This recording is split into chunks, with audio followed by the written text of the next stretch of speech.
I heard that a snowstorm actually paralyzed Washington the other day, but here in Canada, our capital will never be prevented from celebrating its great national flag by a few snowflakes.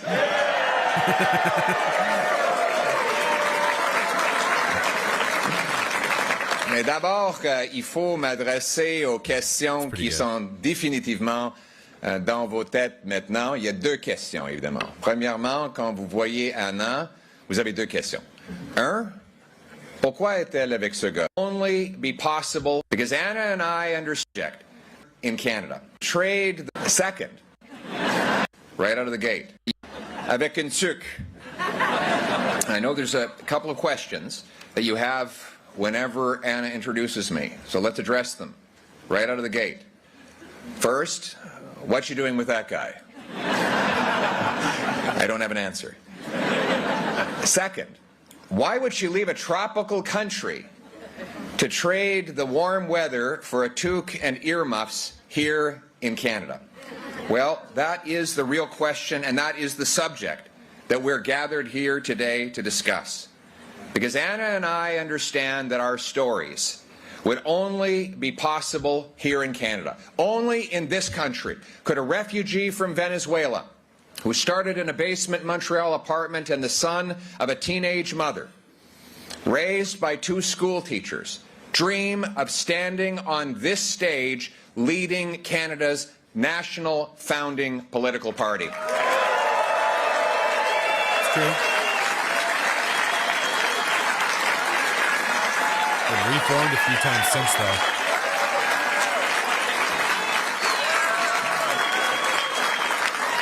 You see, because that is the promise that this country makes to every Canadian, regardless of birthplace or background, that anyone from anywhere can achieve anything, that hard work gets you a great life with a beautiful house on a safe street, protected by brave soldiers under a proud flag.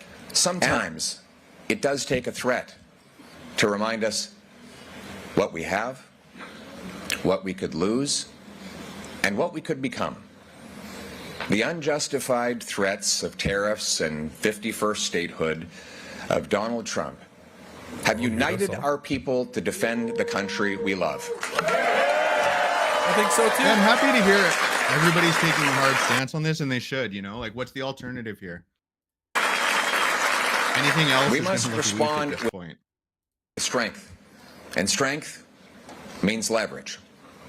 America has leverage, and we have leverage. I will use that leverage. Retaliation is only the beginning. Yes, we need to retaliate. If they put tariffs on our steel and aluminum, I will put tariffs on their steel and aluminum. If they hit us with generalized tariffs, we will respond dollar for dollar. Yes, he's already said he's going to do this stuff. Carefully target American goods that we don't need, can produce ourselves, or we can get elsewhere to maximize the impact on Americans while minimizing the impact on ourselves.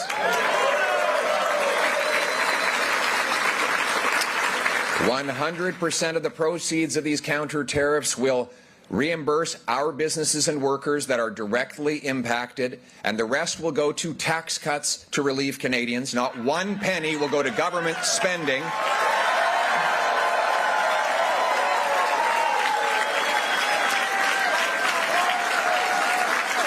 What conservative doesn't love to hear that? We cannot use this crisis as yet another liberal excuse to raise taxes or to do money printing, spending, which will only cause inflation. This is technically a tax that's going to be used to offset the damage being done by the Americans' tariffs, right? So it is technically government spending still. You're just spending it directly on the people affected by the tariffs to begin with, which is the right way to do it. I'm just saying, like, he's framing it as if this isn't a tax. And but he's saying it's not going towards government bureaucracies, which is true in a sense. Yeah, right? Which is good. Yeah, that's good. Is use our leverage to fight back. We will make sure that Americans know that they will be paying the tariffs they impose on us. I will send the clear message so that everyone in key American states understands that they will pay the price for the decisions to punish our country. Refinery workers, home builders, automakers, and others will need to know that their jobs depend on the goods we sell them, and that tariffing those goods will lower their wages and threaten their jobs. And it doesn't stop there. America cannot power its energy-hungry future without buying surplus power that we make. You know, Google, Amazon, Microsoft, and Meta are all turning to nuclear power, in some cases buying or building their own nuclear plants to power AI data centers. In fact, these data centers, you know, when you do a chat GPT inquiry, it takes 10 times as much electricity as a Google search. Isn't that incredible? That's the power of this AI, artificial intelligence. You know, we have artificial intelligence. AI models are crazy. Just a standard use your own home AI model requires you to have like a 64 gigabyte RAM computer, which is basically like supercomputer territory for like a baseline entry AI tool. Like, it's crazy. Intelligence in the government, eh? A different type.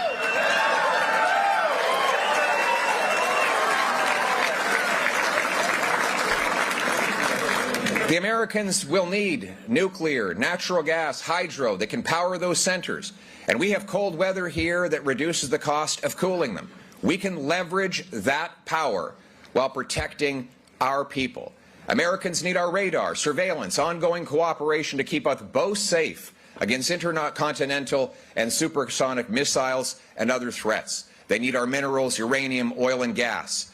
Finally, we must remind our American friends that a trade war will simply reduce the funds both our countries have for our shared North American defense.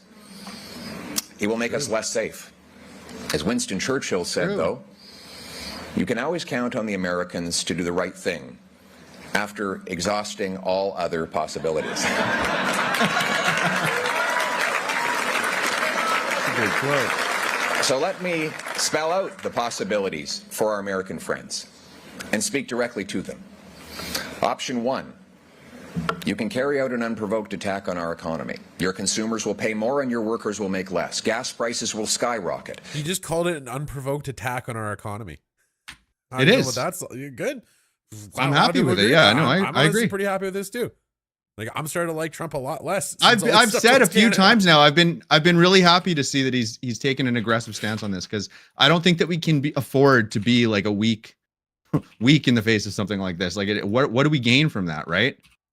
We want to try and maintain the ties we have with the other countries in the world. I don't know, but if your username is just F Trudy, it's gonna be really hard to take you seriously. Just letting you guys know. You will turn a loyal friend into a resentful neighbor, forced to match tariff with tariff and to seek friends everywhere else. Both our economies will weaken, leaving less money for defense and security, and our enemies will grow stronger. Yeah. They'll love Option one. Option two, we trade even more, and both our workers make more. Our consumers pay less. The resulting GDP boost allows Canada to further strengthen its border and up our military spending to 2% of GDP faster.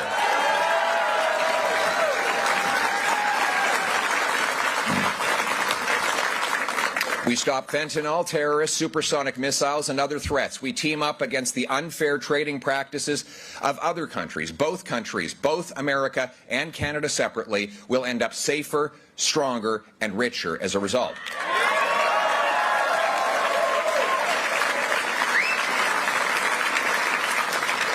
Oh, and there's something else. There's something else I'd like to say to our American friends. We've always loved you as our neighbors and friends. There is no country with whom we'd rather share a border, the longest undefended border in the world.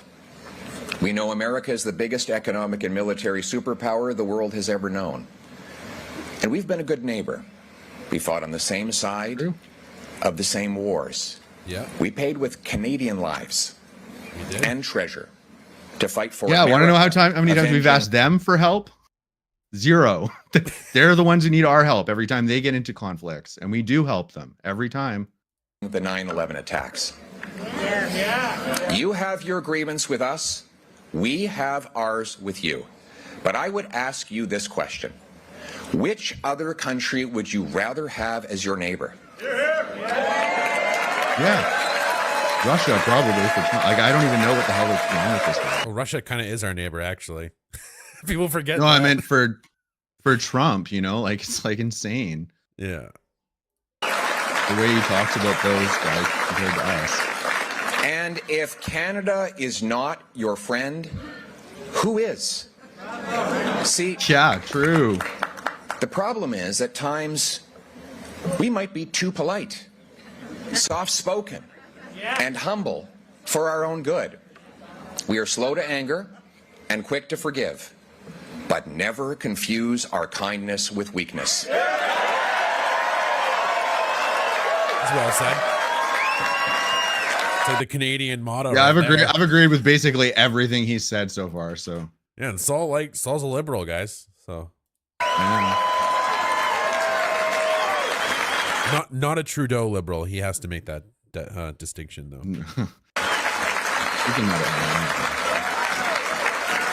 We love our country and our flag. We are a strong people with a proud history as a warrior nation whose soldiers have proven fierce enough to crush the fascists, the communists, and Al-Qaeda, yet humble enough to never once brag about their heroism. We are mild-mannered and made of steel. Damn. Hey, Luca.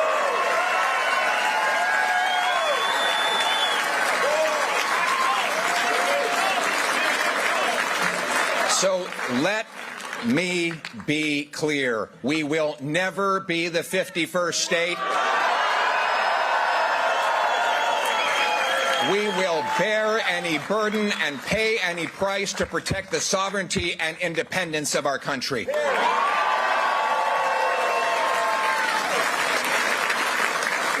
Permettez-moi donc d'énoncer clairement les options. Has anybody qui ever s'offrent heard Donald à Trump nos amis speak this américains. clearly before? No, but this is why I like Pierre Paul. That's why I know. anyone That's tries what I'm to say they're saying, the is this same guy's just so much dumb. He doesn't know what they're talking Yeah, about. they're not even Say close. this guy is and Trump are the same. Like you have no idea what you're talking about. In my opinion. Option numéro 1.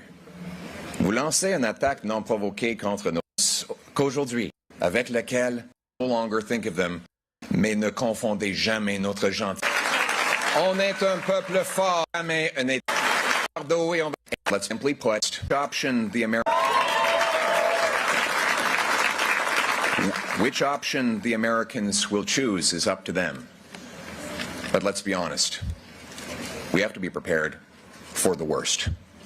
Simply put, we can no longer depend on the Americans alone for our trade. We can no longer think of them as our backup defense. These threats, my friends, are a wake-up call. We should be the wealthiest and most self-reliant economy in the world today, given our natural resources.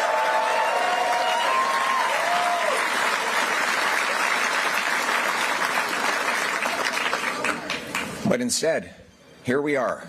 We have the fourth biggest supply of oil, yet we must import 179 million barrels of foreign oil every year because of the liberal No New Pipelines Act, which is still law today.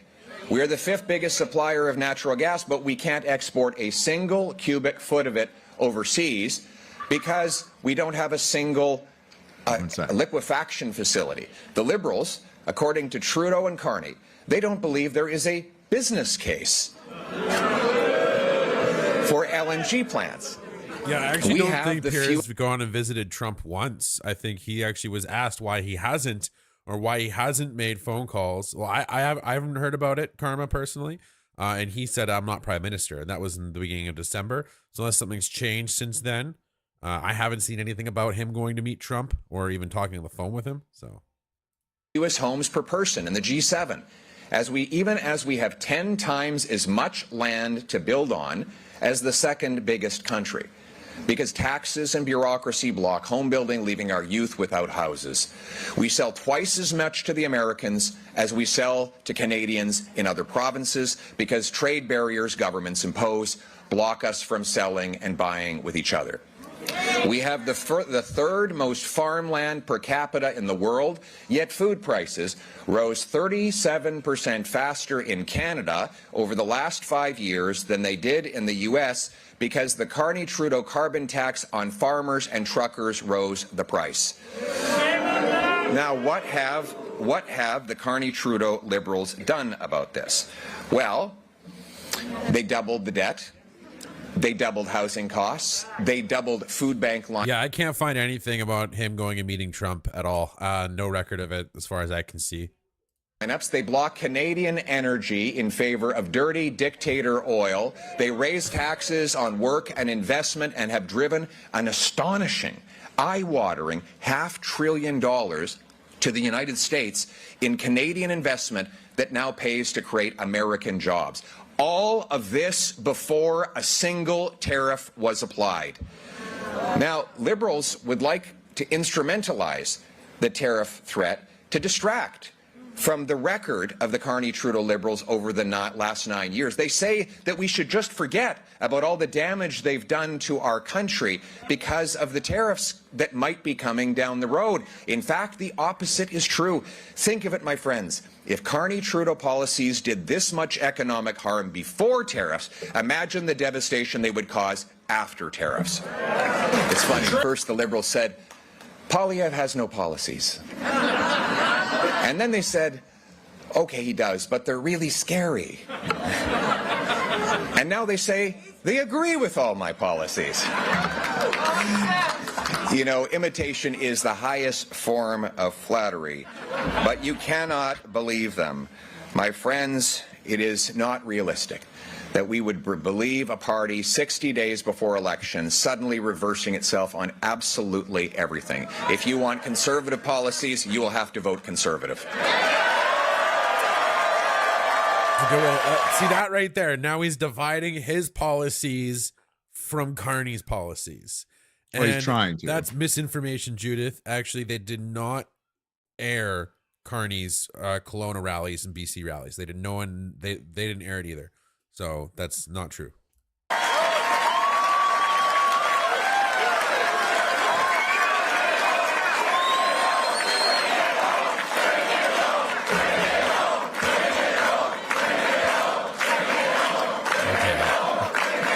You know, Grant, you're really not selling the liberal ideology here to conservatives very well with your rhetoric. Take the carbon tax. Take the carbon tax. Yeah, and you know what to do with it. You know, before the tariff threats, we were talking about a carbon tax election. Well, both are opposite. But now with these threats, I have to concede I've had to reflect on whether it is a top-of-mind issue. And after much reflection, I have concluded Grant, that you the sound carbon like a tax will be an even bigger issue in the coming election than we thought. Combining Trump's trying to sell the liberal cingulate too. Cortex and he's pushing the liberals. Cars. Yeah, you guys just have tiny squirrel brains. That's the problem. Yeah, there you go. Everyone doesn't agree with you. It's just dumb. There we go. It's like the Borat skit. So that just makes life way easier, doesn't it, eh? Tariffs with Carney's carbon tax will decimate our industries and destroy the jobs of our workers. The worst liberal tax of all has been the carbon tax, championed by Trudeau and his economic advisor, Mark Carney, whose only complaint was that the tax was not high enough. Now he plans a pre-election trick. Next month, just days before he calls the election, Mr. Carney will pause the carbon tax, hide it out of sight so that you won't see it for the duration of the election period. And the media will tell you forget all about it until the election is over, at which time, God forbid, if he were re-elected, he would bring in a much bigger tax that has no rebate whatsoever. He said just a few days ago that he doesn't want to, quote, axe the tax. He literally said he was going to replace the change the tax subsidy. Right. He will take the change right out of your pocket. Mr. Carney's new and bigger carbon tax will help America take every industrial job from Canada. They will be popping the champagne at the Trump Tower when the Carney carbon tax comes in. Our industrial towns will become ghost towns if Carney gets his way. Now, I know Mr. Carney's going to try to plagiarize my policies right before the election, policies he has long opposed. But don't believe a word. In just a few months ago, did you hear about this? Mr. Carney moved his company headquarters to New York, Donald Trump's hometown, shifting jobs and investment into the U.S., just like Trump wanted. He opposed pipelines in Canada while his company bought them in the Middle East. He supported Trudeau's carbon tax in Canada while he profited off of investing in coal in the United States of America. He put his profit before our people. Carney cashed He's talking in, about his Canadians investment lost firm, right? out. If he wins, Canada loses. But Canadians will win, and we will do it with a new Bring It Home economic plan. We will bring home our jobs, investment, and companies and break our dependence on the United States. We will unleash a fierce free enterprise economy to bring home control of our economic future from outside forces. We will stand on our own 2 feet, be masters of our own destiny, and be in charge of our own future. Because they blocked the east-west pipeline that would have bound our country together and allowed us to sell Western oil to Eastern markets. Mr. Trudeau, with his economic advisor, Mr. Carney, said also that there is no business case to sell gas to countries like Germany, Japan, Greece, and others that were begging for it. Now, the Americans and Qataris are beating us to the punch. So we sell our natural gas internally for $4, while the world price, or the price in Europe, is $13. So let's give a little economic lesson to Mr. Carney and Mr. Trudeau. If you have something for $4 and you can sell it for Pierre went to school for $13, economics, so he probably needs to teach him. Well, I don't think you need to go to school. Like, I don't know. You're a politician. What else are you going to be researching in your spare time? Like, I feel like this is something that would be a direct interest of his position because of what he's doing. He's also part of the Conservatives, who are like, for a long time, have been pretty big on this part of their platform. It's like we're big on making a healthy economy, right? Like since Harper. So, like, to me, he would be interested in. Yeah, this, but I mean, so is John John Chrétien, right? So yeah, I'm not taking that for John Chrétien. No, I'm just saying that the idea that he's completely uneducated, I think, is ridiculous. I think he does have. I don't think he's completely uneducated. I just think he's not as educated as Carney is. Okay, well, you know, no one can beat Mark Carney's resume. We all know how nice it is. He had dinner with the Pope. Don't forget about that. Yeah, has Pierre Poilievre had dinner with the Pope? I don't think so. No, but that's why I like him more personally. I don't trust anyone who has dinner with the Pope and brags about it. Again, the keep it in the ground crowd in the Liberal Party. We're doing these damaging policies. Imagine if they did this much damage before the tariffs, how dangerous they would be after tariffs. This tariff crisis has proven Conservatives were right also about natural resources. And that's why we need a plan to bring home production to this country. And that's what we will have.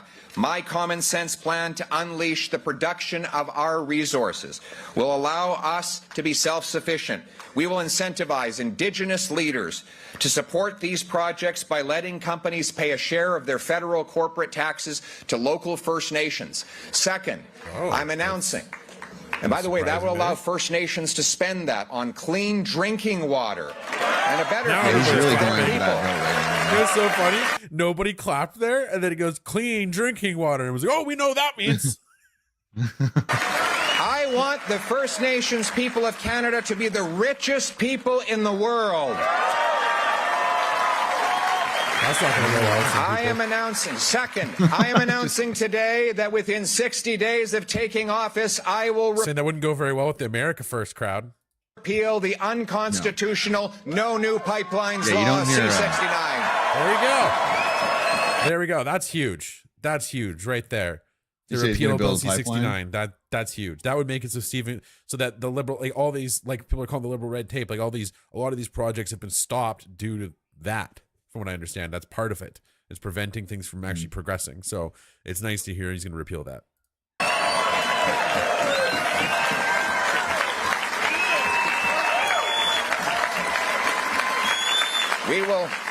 We will replace it with a new law that protects nature and gets projects approved within a year of an application. Third, I will rapidly approve LNG plants, pipelines, mines, and other key projects. Yeah, that's kind of the whole stick of the whole channel is I'm conservative, Saul's liberal, and we're commentating and trying to be fair. Trying to be actual political commentators and not just glazing Poilievre all day or glazing Mark Carney all day. That's not what we're trying to be about. Et ça inclut... It's hard not to want to just glaze Poilievre, though, I gotta say that. GNL Québec, un projet auquel le Bloc s'oppose et que le gouvernement libéral à Ottawa refuse. Fourth, I will immediately greenlight federal permits for the Ring of Fire in Northern Ontario. We will harvest chromite, cobalt, nickel, copper, and platinum. Like, all right, stop, Pierre. You already got my clothes off. Just stop. And my friends, we need to go from an exclusively Didn't even have to get me dinner. North-South economy to an East-West economy.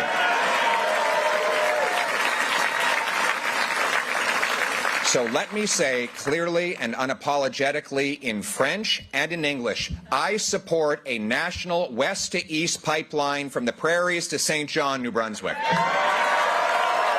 That's pretty big too. That's pretty big. We need new trade partners.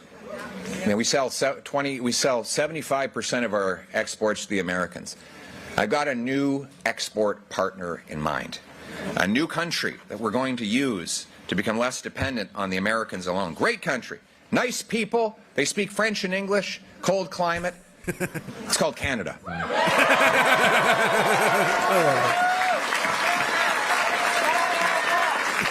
Right now, we have tariff barriers between our provinces that are almost as big as the one that President Trump is threatening. That's why we sell twice as much to the Americans as we do to ourselves. This is the highest one I could find was 11% on some products. Let me know if that's wrong on interprovincial tariffs. Madness, my friends. Within 30 days of becoming Prime Minister, I will bring together the premiers with the aim to remove the hundreds of pages of carve-outs and exemptions in the Canada Free Trade Agreement that slow or stop goods from moving from province to province. We will set up a blue seal test and trade that provinces test and licensing process so that provinces can accept and allow doctors and nurses from all across the country. And furthermore, we need to allow the 20,000 immigrant doctors and 32,000 immigrant nurses to quickly take a test and get to work reducing wait times in our hospitals.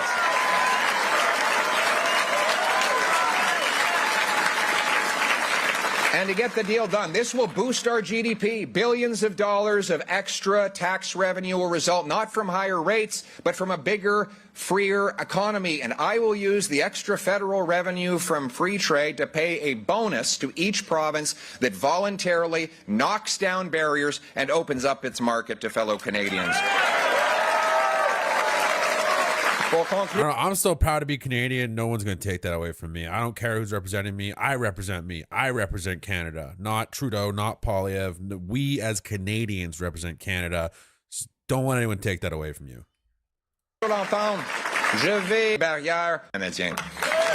Currently bring alcohol. Now, it's funny.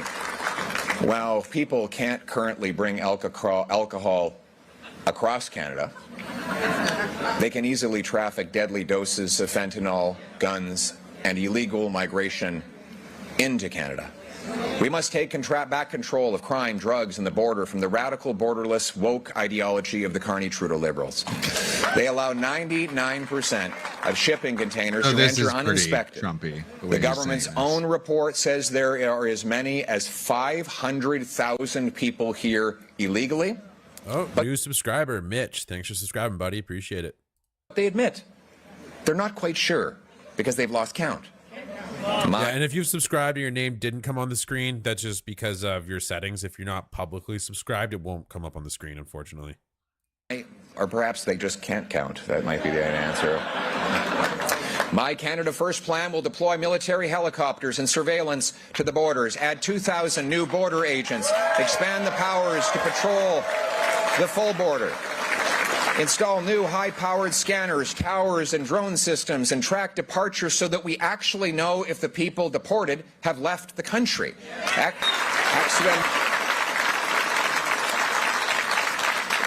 We will protect our people, our soils, our skies, and our seas. We will stand on guard for our people at home and around the world. Our military will protect our national interests by carrying our weight in North America to secure and leverage more trade with the U.S., all while becoming less reliant on them for our defense. After 9 years of liberal incompetence and disdain, our military is weakened and our allies no longer respect us.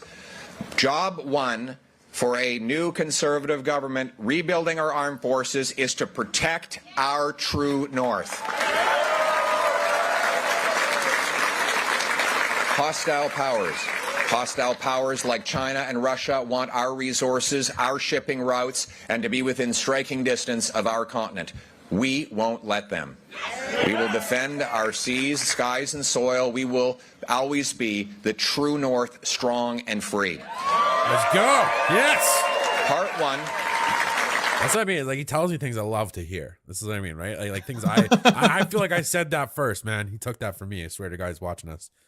Part one of our Canada First plan for our north will add 2,000 more Canadian Rangers, our eyes and ears in the north. It will deliver 4 heavy icebreakers for the Coast Guard and the Navy, and we will establish Canada's first permanent Arctic base since the Cold War, CFB Iqaluit. Which everyone was criticizing him for not consulting the Northern Territories, which realistically he doesn't have to, but he could. But it was still well received, and he was addressed as Canada's next prime minister by the Premier of Nunavut. And the Premier of Nunavut, if you guys don't know this, Nunavut and Yukon have a really different system than us. They have like a conglomerate of parties, almost like a council running things. There's not really yes, there's a premier, but it's not one party really governing the place. It's like a mixture of parties. It's really confusing. You guys should look it up to better explain it. But essentially, he was basically saying that that group needs to support any decisions made in the North, which is respectful on that sense. That's all he was saying. So people can say he overstepped by saying he's going to do this, but I think that's no one's offended by it. They're excited to hear this.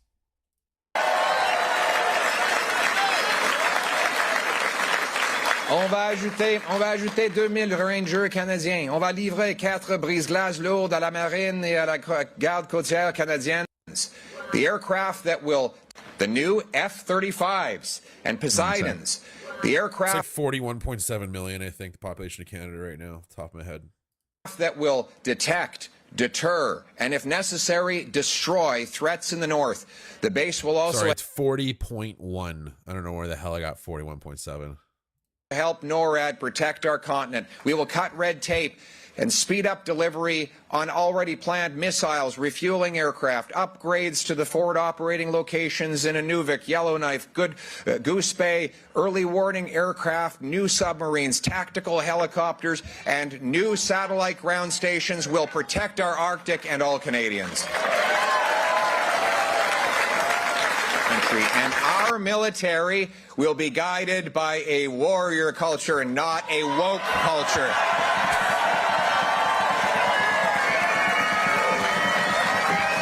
With global tensions rising, I think spending more money on military is a very big interest. And at this point, regardless of what America does, I don't think anyone's going to trust Trump's saying he wants anymore. to denuclearize. No one's going to trust America anymore on this. No one does. And it's like, we got to make sure everyone's going to make sure their own backyard is straight, up to date, in shape. Otherwise, we're going to be a sitting duck for the future, I think.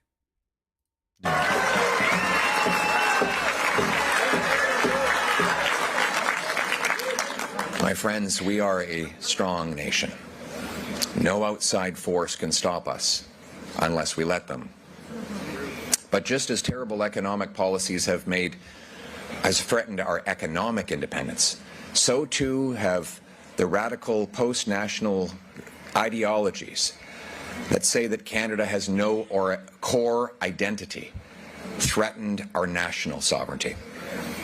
As the great Nova Scotian Joseph Howe said, "A wise nation preserves its records, gathers up its monuments, decorates the tombs of its illustrious dead, repairs the great public structures, and fosters national pride and love of country by perpetual references to the sacrifices and glories of the past.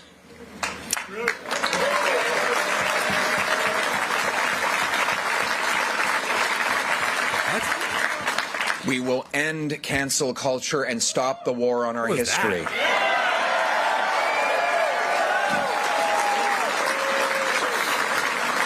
Our national museums will celebrate the great achievements of Canada, telling the unvarnished truth that on balance, this is the greatest country on earth precisely because of the goodness of those who came before and sacrificed so that we could have what we call Canada today. Kane saying that was a Trudeau tone. Honestly, it kind of was a Trudeau tone, but I feel like that's like Trudeau's like little drama training coming out. You know what I mean? He's kind of a bad actor. We will. Could you imagine if Trudeau just goes into acting after? He just like leaves politics completely and just goes full actor. That'd be something. Dude, I would watch a movie with Trudeau in it just to see what that looks like. Celebrate.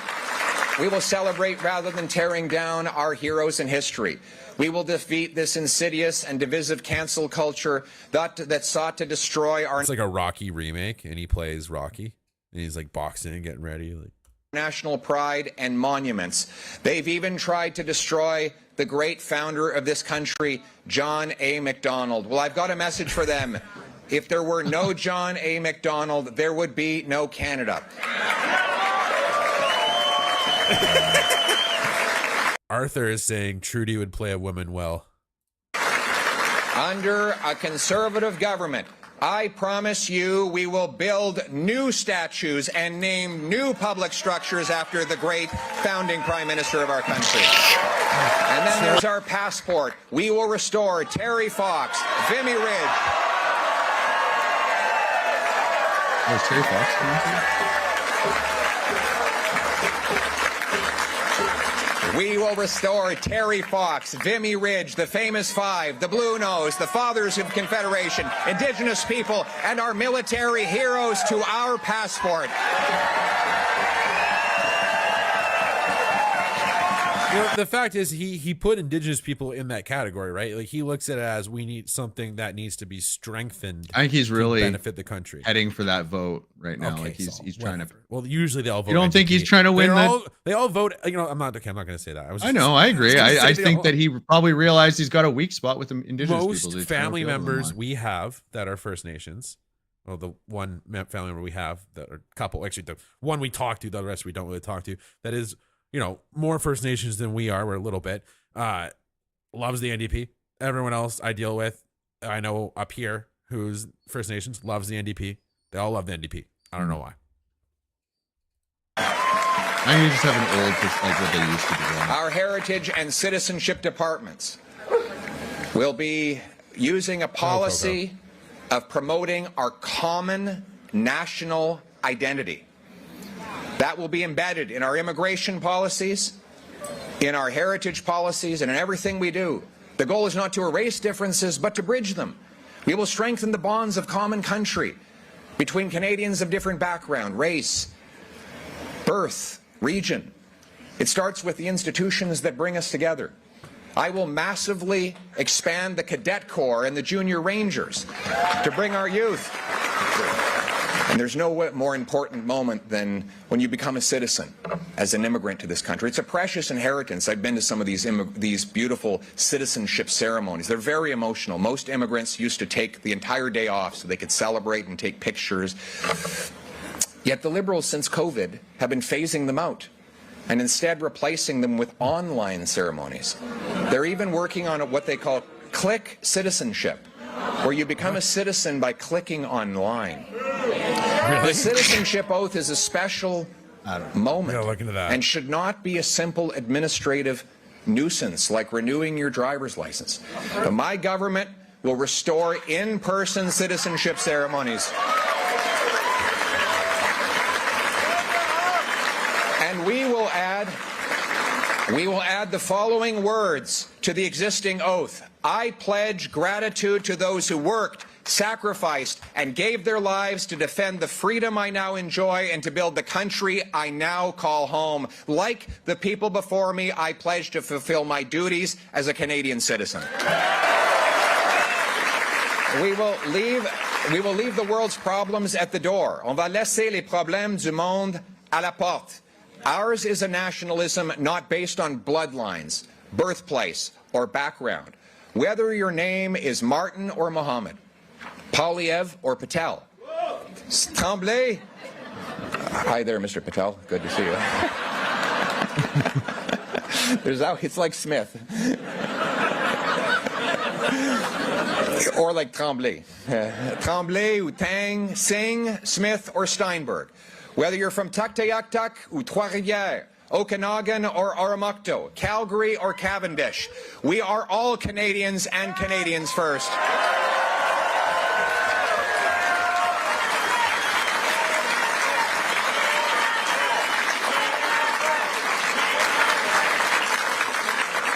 We will be a self-reliant, sovereign country that stands on its 2 feet. We will reward work, unleash entrepreneurs, harvest our resources, make our own goods, trade with each other, build homes for our youth, rebuild our borders and military, honor our history, and raise our flag. What binds us together? What binds us together is the Canadian promise that anyone from anywhere can do anything. Okay, I'm assuming Savax, I'm probably saying that, butchering your name there. I'm assuming you're French based off your profile picture, and he says he French is serviceable. That's good to know. So Poilievre has understandable French is what I'm getting from it. It's not that bad, but it's probably got a heavy Anglophone accent. That hard work gets you a great life in a beautiful house on a safe street, wrapped in the yeah, it's better than my French, that's for sure. And Saul's here. Protective arms of a solid border defended by brave soldiers under a proud flag. To preserve that flag and its promise, we must work together, fight together, and win together. That is what it means to put Canada first.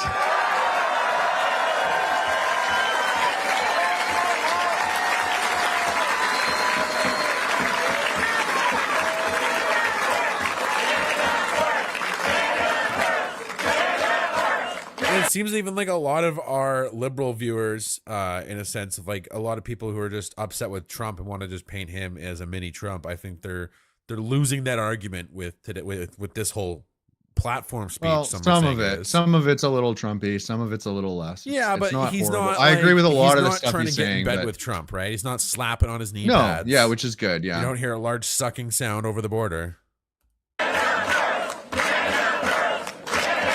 But I warn you, it will not be easy. We may have very hard days ahead. But I have a question. Do you think making Canada was easy? No. Do you think it was easy for the Inuit to sleep in homes of snow, pull dinner out of the icy waters, and survive thousands of winters in minus 45? Do you think it was easy for Terry Fox's cancer-ravaged body to run across our land, pounding his one and only leg again and again on lonely highways with chipped bones and blistered limbs to fight the disease that would later take his life? No, none of this was easy. Making Canada was hard. Those are the people who built and defended our country through sacrifice and struggle. Terry Fox is one of those stories that as I've gotten older, it's definitely like more and more profound. I remember I didn't really think about it that much when I was like learning about it in school. I remember like sleeping. Then I got older, and I remember documentaries and stuff they make us watch. They read a book in school about this reporter who was following him with his son or whatever, and like, yeah, I just remember being upset about having to do the Terry Fox run. I was like, this sucks. Yeah, like, no, but then like I got older and I just realized I was like, this is like insane that this guy did this. It's so it's amazing. We got 2 minutes left. Let's wrap up the rally and then we'll talk about it after it's done. travel that long so that we could take the easy way out and give up. Like them, we are part of something bigger than ourselves. We are in this together. We are at this place in this time because we have a job to do, to pass on intact what we inherited from those who came before us to those who come after us. Parce que le Canada vaut la peine qu'on se batte pour lui, pour notre peuple, pour notre terre, pour notre chez nous, pour le Canada, because our country is worth fighting for our people, for our land, for our home, for Canada first, always and forever. Let's bring it home. Thank you.